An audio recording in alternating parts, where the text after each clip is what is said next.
அனைவருக்கும் வணக்கம். நியமம் தற்சார்பு அங்காடி பெரம்பலூர். ஒரு ஆராய்ச்சி பண்ற அறிவியல் அறிஞர் ஒருத்தர் இருந்தாராம். அவரு ஒரு ஆராய்ச்சி பண்ணாரு.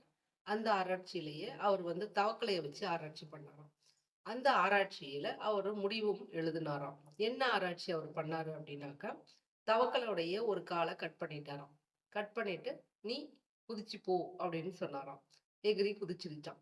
2வது காலையும் கட் பண்ணிட்டு, "இப்ப நீ தாவி குதி" அப்படின்னாராம். அதே மாதிரி அந்த தவக்கலையும் தாவி குதிச்சிருச்சாம். 3வதா ஒரு காலையும் கட் பண்ணி, "இப்ப நீ குதி" அப்படின்னு சொன்னாராம். அப்பயும் குதிச்சுட்டான். வலி தாங்க முடியலையாம். ஆனாலும் குதிச்சுதான்.